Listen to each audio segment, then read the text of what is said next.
अगर आइंदा इंतखाबात में मोदी को फिर मुंतखब किया गया तो इस बात का कभी इम्कान है कि मोदी कानून साजी के जरिए भारत को एक हिंदू मुल्क डिक्लेयर कर देगा और एक बार फिर से जो माइनॉरिटीज हैं, अकलियतें हैं, उनके हकूक और जिंदगियों के होने वाले जो कत्लेआम को उरूज भी मिलता उनको नजर आ रहा है।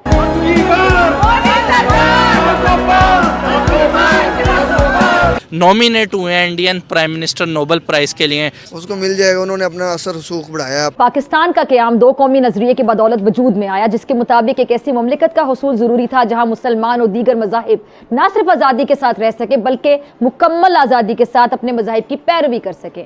और वक्त गुजरने के साथ साथ ये बात साबित होती जा रही है। किस दुनिया से आए हैं ये लोग यार? ये कहते हैं हम तरक्की करेंगे। लिखवा लो मुझसे, ये कौम इन हालात में रहकर तरक्की नहीं करेगी। ये कौम कभी आगे नहीं जाएगी, पूरी दुनिया से मार खाएगी। ऐਵੇਂ नहीं सब्ज पासपोर्ट आपका जहां जहां लेकर जाते हो अगले जूते मारते हैं तुम्हारे मुंह पे। उसकी वजह यह है कि तुम लाए किस चीज के। जय हिंद बंधुरा, आमी दीप और आपनारा देखছেন আপডেট इंडिया। বন্ধুরা, আপনারা তো পাকিস্তানের ফিজা খানকে অবশ্যই চেনেন বা এনাকে অবশ্যই জানেন।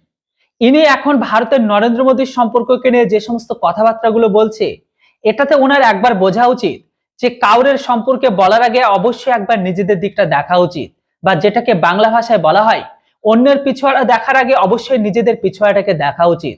কেন বলছি দেখুন, আজকের দিনে ভারতের উপর যে সমস্ত ক্লেমগুলোকে লাগানো হয় সেটা পাকিস্তান ভারতের থেকে বেশি পাকিস্তানের উপর অ্যাপ্লাই হয়। কেননা পাকিস্তানের ঘরের ভেতরে যেখানে অন্য ধর্মের মানুষের উপর কি করা হয় সেটা আপনারাও জানেন। শুধু পাকিস্তান নয়, পাকিস্তানের সাথে সাথে পূর্ব পাকিস্তান, যেখানে আজ থেকে কিছুদিন আগে একজন মেয়ে উনার ড্রেসকে নিয়ে যে ঘটনা ঘটেছিল বা সিনারি তৈরি হয়েছিল সেটা আপনারা নিজেরাই জানেন।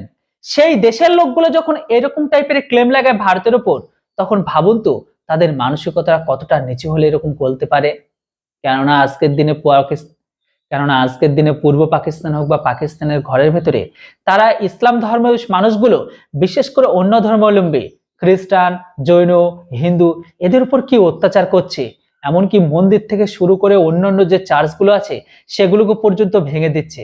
এমনকি এরা যে সমস্ত কর্মকাণ্ড করছে সেগুলো তো ইতিহাসের পাতায় স্বর্ণাক্ষরে লেখাও আছে। ইভেন এদেরই মুসলিম দেশের ভাই ভাই বলে যাদের সৌদি আরব ইউএইকে, তারা পর্যন্ত এদেরকে চোর, ছাচোর, গুন্ডা, বদমাইশ, সব থেকে খারাপ লোক বলে তাদেরকে দেশ থেকে ঘাড় ধাক্কা দিয়ে বের করে দিচ্ছে। এর থেকে লজ্জার আর কি হতে পারে? অপরদিকে এরা এই সমস্ত মানুষগুলো ভারতের উপর ক্লেম লাগায়। যেটা হোক বন্ধুরা, পুরো ভিডিও ক্লিপটি আপনারা অবশ্যই একবার দেখে নিন শেষ পর্যন্ত। আর চ্যানেলটিতে নতুন হলে কেউ সাবস্ক্রাইব করতে ভুলবেন না। Thanks for watching. जय हिंद, वंदे मातरम। की हुकूमत अकलियतों के लिए एक डरावना ख्वाब साबित हो रही है। मजहब कार्ड का इस्तेमाल करके मजमूम मकासद को परवान चढ़ाने वाला मोदी एक बार फिर अकलियतों की बका के दर पे है। यही वजह है कि मोदी के खिलाफ अंदर से आवाजें उठना शुरू हो गई हैं और मोदी की हठधर्मी और मुतासिबाना जो कार्रवाइयां हैं उन पर अमरीकी कमीशन बराए बैनुल-अक़वामी मजहबी आज़ादी भी आपको पता है वो भी इनको बेनकाब कर चुका है, जिसकी रिपोर्ट के मुताबिक भारत इंडिया में जो मजहबी आज़ादी के हालात हैं और वहाँ पे किसी भी माइनॉरिटी की आप बात कर लें, मुसलमान, सिख, क्रिश्चियन, सबको डराने धमकाने जैसी जो बढ़ती हुई कार्रवाइयां हैं उनका सामना है, उन पर हमले किए जाते हैं, उनको टारगेट किया जाता है। This is when Pakistan's mission at the United Nations received hundreds of letters seeking concrete steps to protect the Christian community in Pakistan.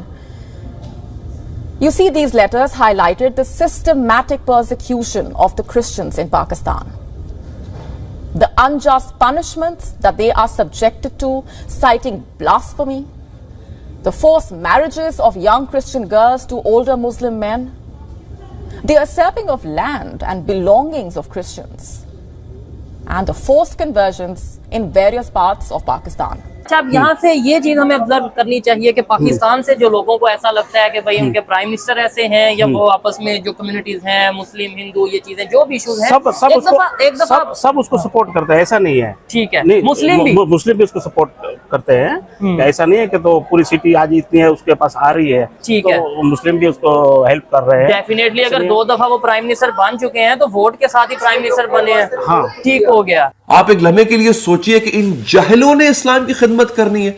इस मुल्क का कुछ हो सकता है? मुझे बताएं। आज भी इस मुल्क के अंदर ऐसे अंधे तकलीद याफ्ता लोग मौजूद हैं। अरब तुम्हें मुंह नहीं लगाते हैं यार, ये औकात है। कभी जाकर देखो अरब ममालिक में 3rd क्लास सिटीजन गिने जाते हो तुम, मुंह नहीं लगाते तुम्हें। अगले इंडियंस को ज्यादा वक़्त देते हैं। तुम्हारी इसे जहलपन की वजह से। तुम लोग वहां पे जहलियत के जो है वो अंबार खड़े करके आते हो। कुछ 4 किताबें पढ़ो, कोई काम की चीजें देखो। सारा दिन टिकटॉक बैठ के देख रहे हो तो काम की वीडियोस देख लिया करो बैठ के, अगर इंटरनेट और मोबाइल फोन ही यूज करना है तो। ये हालत है इस कौम की नाजरीन, और ये हालत मुझे नहीं लगता कि बहुत जल्द बदलने वाली है। तो सबसे पहले जो स्टोरी है आज वो एक अफसोसनाक और अलार्मिंग किस्म की स्टोरी है। यकीनन आपकी नज़रों से ये बात गुजरी होगी, और ये जी वाक़या एक अफसोसनाक पेश आया है इचरा लाहौर मार्केट में, जहाँ पर एक ख़ातून ने एक शर्ट ज़ेब तन कर रखी थी, और ये कमीज़ जो थी इसके ऊपर कुछ अरबिक हरूफ जो है अरबिक स्टाइल में लिखे हुए थे, अरबी रस्मुल ख़त में यानी। तो कुछ यहाँ पर मुबैना तौर पर ये कहा जा रहा है कि तहरीक लब्बैक के लोग थे। बहरहाल जो भी थे, लेकिन कुछ इंतहा पसंद और जुनूनी उन्हें कहा जा सकता है, जो महज इस शर्ट के ऊपर अरबी रस्मुल ख़त में लिखा हुआ कोई भी हर्फ हो उसको अपनी जाहिलियत की बुनियाद पर ये समझते हैं क्या कि ये सिर्फ़ कुरान है। यानी अरबी एक ज़बान है, वो सिर्फ़ ये नहीं है कि उसमें कुछ भी अगर लिखा हुआ है तो वो कुरान ही है। तो ये जो एक मेंटालिटी है, मुझे तो उसने आज हैरान भी किया और झंझोड़ के भी रखा कि यानी इस लेवल के भी हमारे यहाँ लोग हैं कि इतनी सी बात को समझने से कासिर हैं कि हर जगह अगर कहीं अरबिक लिखी हुई है, अरबी लिखी हुई है, तो इसका मतलब ये तो नहीं है कि वो कुरान की आयत ही है। तो ये हुरूफ जिस अंदाज से लिखे हुए थे वो अरबी स्टाइल में लिखे हुए थे, अरबी रस्मुल ख़त में, और जो वर्ड पढ़ा भी जा रहा है वो हलवा शायद लिखा हुआ है, और हलवा जो है उसका मतलब अरबिक में अगर आप ट्रांसलेशन उसकी देखें तो उसका मतलब अच्छा या मीठा, इस तरह खूबसूरत, बहुत सारे मानों में इस्तेमाल हो जाता है।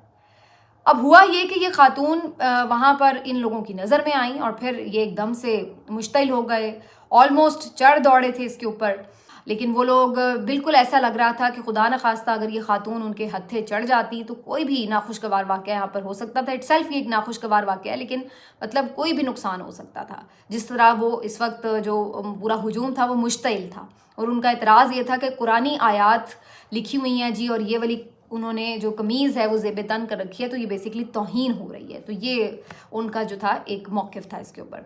मौक़िफ़ क्या था, वो तो फ़ैसला सुना चुके थे अपनी तरफ से, तो वो मारने को चढ़ दौड़े थे। तो अब इस किस्म की जाहिलियत हमारे ज़माने में है, और फिर उसके बाद इस सारे पैराए में आप ये देखिए कि हम लोग कितने अजीब हैं और कितने जुनूनी हो चुके हैं मज़हब के मामले में कि हम अपनी अक्ल कोई अपनी सोच इस्तेमाल करने की ज़रूरत ही महसूस नहीं करते, कोई तरद्दुद ही नहीं करते, और किस तरह दूसरे की जान को हम इतनी आसानी से ख़तरे में डाल देते हैं, उसकी जान लेने के दर पे हो जाते हैं। वैसे तो जहालत की कोई हद नहीं होती है, लेकिन हमारे यहाँ जहालत जो पहले ही बेहद होती है वो बेइंतहा भी है। पाकिस्तान को अगर आपने जिंदा रखना है, पाकिस्तान का बतौर रियासत अपने तमाम शहरियों को मसावी ट्रीट करना होगा। वहां का हिंदू, वहां का मसीही, वहां का अहमदी, वहां का मुसलमान, वहां कोई भी शख्स, उसका ताल्लुक किसी भी मजहब से हो, किसी भी फिरके से हो, रियासत का कोई काम नहीं है उनके मजहब को ऑन करना। ये जब से आपने इस्लामी जमहूरिया बनाने की कोशिश की ना, इस्लामी और जमहूरिया यानी आप खुद ही कॉन्ट्रडिक्टरी है अपने अंदर ही, तो उसका नतीजा फिर यही है कि मुसलसल शिद्दत पसंदी है वहां।